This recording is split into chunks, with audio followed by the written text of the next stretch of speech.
Stage 1 is essentially about how you indie kick off the project development at this point. A lot of people for the last 10 years consider only possible way to go into the game development with early investments, which is not true. My opinion is that investments are the scale tool, and you need to build something and to prepare something to show before you take any money from the market. So we'll discuss like how you start, initial team compositions, because they're different. There are different circumstances people meet together, different types of people meet together. And trust me or not, there is a large difference, like in between compositions where, let's say, an engineer from the big company and the art director from indie community meets and starts something. Or, for example, in a scenario that a producer leaves mid-sized business and makes this thing his hobby and looking for a couple of people to help building something for him or for her. We want to talk a little bit about that because these things are extremely important to define goal orientation of what you would be building and how the core and the culture of your company is forming at these initial stages. Defining the game, also something that people don't typically do because like the situation that happens 99% of time, someone who already has built a concept or a small prototype and definitions and the goal of building this game somehow get omitted. So we really want to touch on this subject like on the first talk, and I want to talk about the prototyping in general. The reason to talk about the prototyping, and I think that this is one of the most important elements, like of the first talk, is that a lot of people are confusing the concept of prototyping with actual development, with vertical slice building, and think about it as something which is one-time thing. Other people think that this is an ongoing thing, but prototyping is a very tricky animal. You want to treat it differently at different stages of development, a group of people, and in general, a development process. Second stage is about getting all of the elements that you have and actually starting to put it into something that would allow you to build a roadmap. And reality is that you don't want to start anything without you build a roadmap. To do that, you need components. Those components are actual concepts of the game, stage definitions, how you build it in what stages, what happens when, what is more important, what's less important, how the stages operate. You also, when you have stages, you're able to start thinking about the timeline initially. Timeline is extremely important. I'll explain why. You can start building inventory of the assets and features of your project, and once you have all of these things, you can actually decompose it to actual tasks and the forecasts, and you can build it into the roadmap corresponding to the stages definition. Once you have roadmap for the stages definition, you can build the timeline. Now, the timeline is something that people take very easily, and it's not to be done this because timeline will help you to define the time load. It will help you to avoid a whole number of pitfalls, including like time load, disposition of resources, for example. It will help you save a lot of money in the resources. Timeline is very important, such as the pipeline. And the pipeline and the roadmap is something that people are actually mixing together into something they think is one thing. This is not true as well. Like pipeline, by the definition, is a number of instructions and options in a definite order that has to be done to perform on different and specific type of the tasks of being connected together into something that produces the final result. Well, the roadmap can include some of the stages which are not relevant to the technical pipeline. So we will need to talk about this a little bit. Quantifying efforts, an extremely important element. First of all, before quantifying efforts, you need to understand what's actually quantifiable and what's not. Because there are things which are not quantifiable. There are R&D processes, there are things related to community, there are ongoing things, there are stuff related to overheads, and then there are quantifiable efforts that should be in a corner of your thinking that you need to quantify and put into the action as well. We'll talk about this a little bit. Once you have all of these things enumerated before, you can actually start thinking about optimal use of resources that you have available and how do you approach and tackle these tasks realistically with what you have and with what you want to achieve. It's a process. It takes a large part of the pre-production and the pre-production packaging. And once you get through this procedure and more prototyping, you actually would be able to make a time load and the budget. And the budget is something that has been treated by people as something you give to investors or show as expenses to someone, and you use it as a tool to procure resources. While I think we all need to get back to the point where we treat budget as a core parts of your initiative that actually your tool. By yours, I mean the team and the head of the team and the people who are starting this whole thing. Because it really helps you with the common sense. It really helps you to keep the things real. Like, and in general, with all of the reality checks, right? Like that you might get across in the process. Pre-production packaging is assembling all of these materials together. Some people also prefer to have a master prototype, which can be again different from the vertical slice. It can include 10-15 prototypes of the key features, like some of the prototyping, all of those documents, the actual roadmap, the plan of action, what people appear at what part of the actual process, and they should appear when they're necessary, not because they're your friends and then you wanted to involve them earlier, and how to effectively separate stages and what happens at each of the stages is also a very important element to it, because if you do not set in stone in the beginning how and when actual changes happens, when some things go to the backlog or when some processes are initiated, you can be pretty much down on the road to the development hell and multi-year development, which you would potentially want to avoid. Vertical slice production. A painful subject. I think I'm talking about the vertical slices for the most of my career, trying to explain to a lot of people what it is, why it should be produced. I will give again the classic definition. Vertical slice is effectively 80% of quality into 5 to 10% of content. Think about it, about the one finished mission, which contains most of the core features.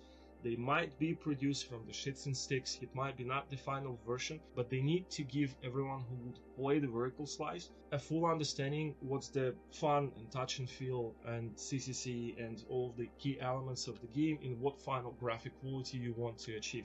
Again, vertical slice, in a lot of senses, is a best tool you can have to work with someone externally from your organization, because the biggest question everyone have to any form of the entertainment content is that if you can produce the product in a final quality. It's like when you produce something which is like 3 hours of a 40% content, there is literally no guarantee your team is capable or you have capability to get it to 80, 90, 100%. It just doesn't work this way. So if you have this proof, your conversation with any financial partner or a publisher or the community like turns into, here's a 10% of you what we will get in the end plus some extras, and we'll just multiply it like 10, 15, 20 times, and that would be pretty much what we're looking at. This is our vision. But what is important as well, and what's often people don't really realize, is that vertical slice is also extremely important for your team that would be growing over time to have the benchmark of what has to be produced on a way and on a process. I mean, like if you have a vertical slice, you can show it at all of the interviews, you can show it to all the people who want to join you, you can show it to all the partners, you can actually show it to the community and start early community work and get early feedback, and you can keep to something which basically defines what you're trying to achieve. It's North Star is an important element in quality, and I would suggest that vertical slice should be a part of every production, though it's not like a lot of companies, don't do that.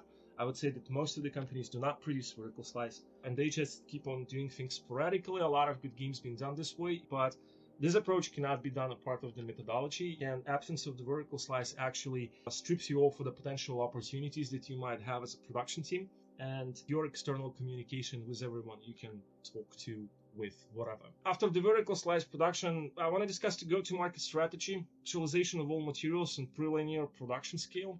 Go-to-market strategy is important after the vertical slice today because it gets more and more apparent that lots of studios will choose to self-publish given what's happening into the industry. A lot of promises got broken. There is no assurance that marketing would be done and can be done technically properly by a lot of partnerships in publishing. A lot of people looking more and more into building community by their own hands.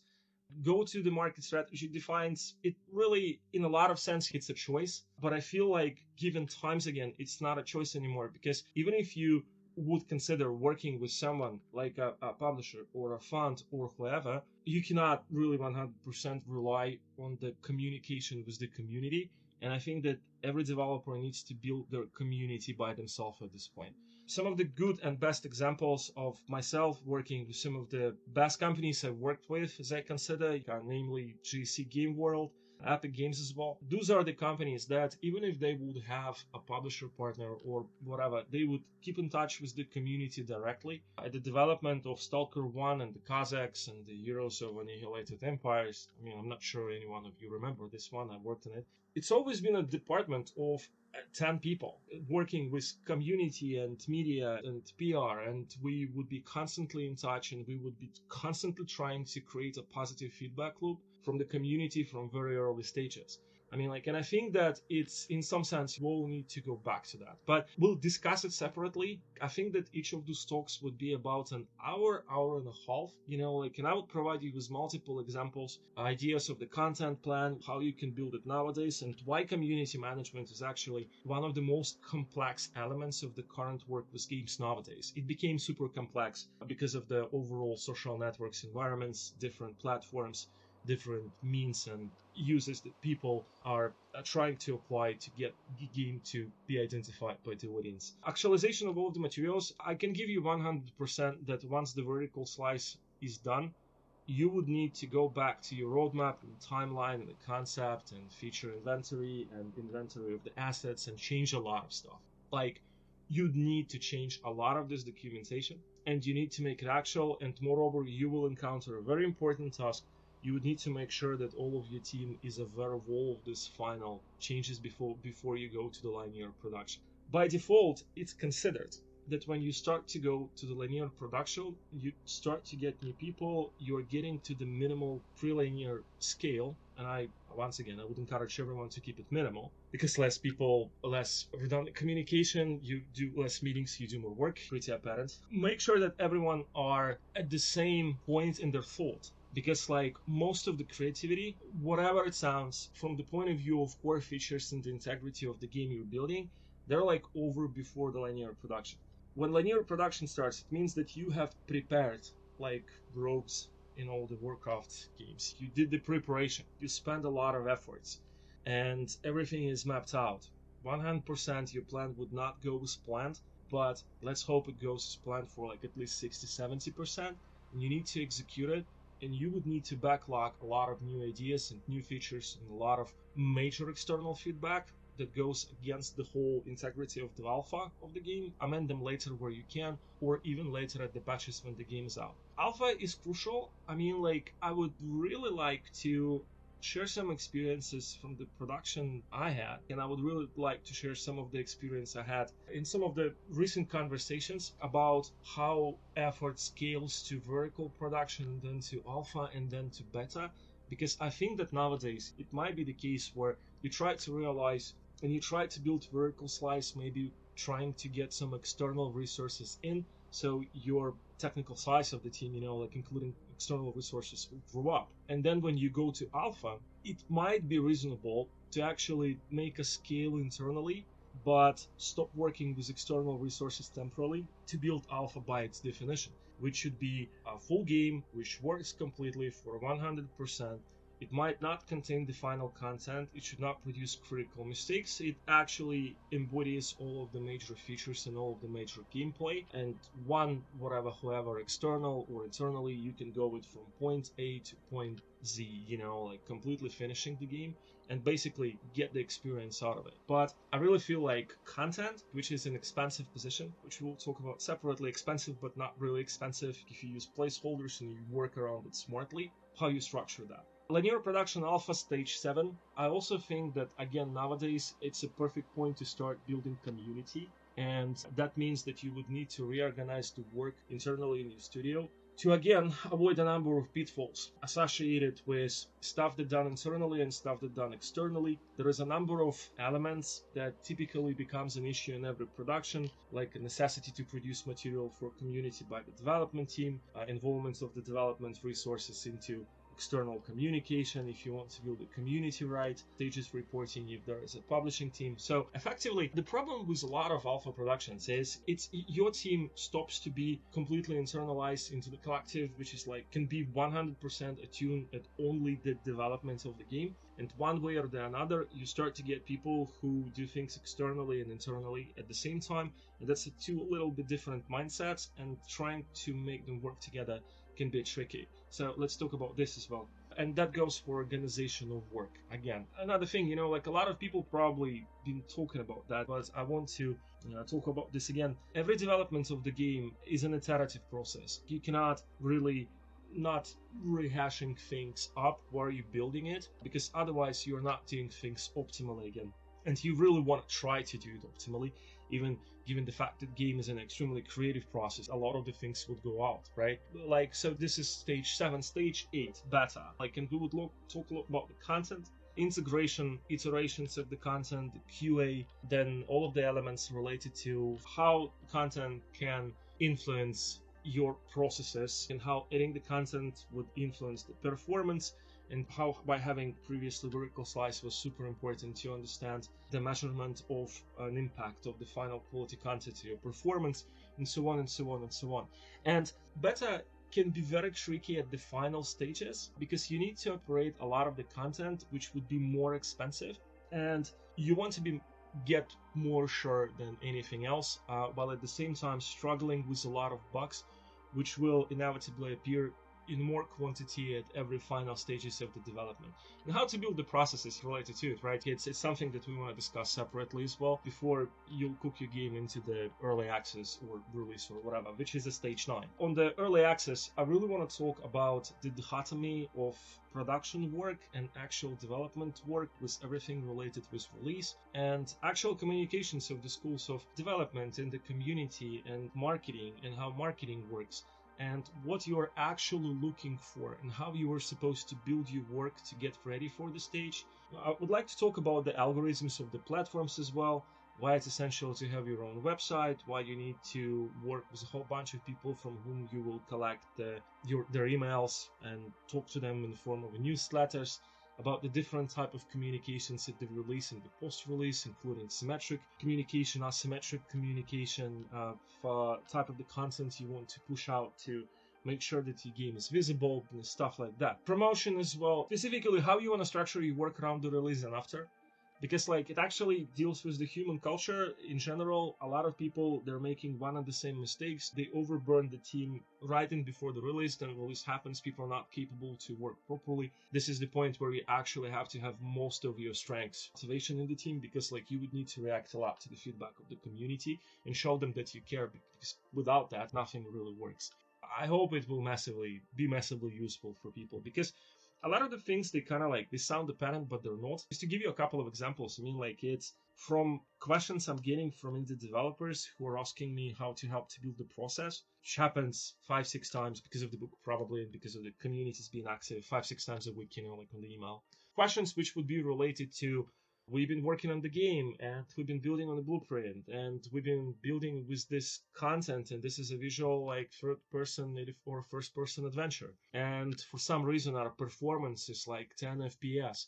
And you would go and look into the game and you would understand that almost every new asset's being produced with an absolutely unique diffuse texture with a bunch of unique materials, stuff, and it really kills the performance. Blueprints are not optimized as they should in C++ when the game's out. Bunch of things which are typically happens because of the things that a lot of documentation and the pipelines and industry knowledge are not telling people. People are just not informed about the small things which you can encounter only in production, and they're not relayed properly because, let's be honest, a lot of those things, they're boring things. I think that starting to attend again boring things are important for quality and reasonable budgeting and reasonable process related to the development, because otherwise we're just living in a world of some cartoonish optimism where a lot of people who do not understand what production is telling you how things should happen and get extremely upset when they don't happen magically because facts and because common sense. And what I really want to do, I want to provide you with the number of intellectual tools and practices and methodologies that will help you to avoid a lot of mistakes, and that will allow you to get through a lot of reality checks with some of the materials and examples and knowledge I would like to share with the community.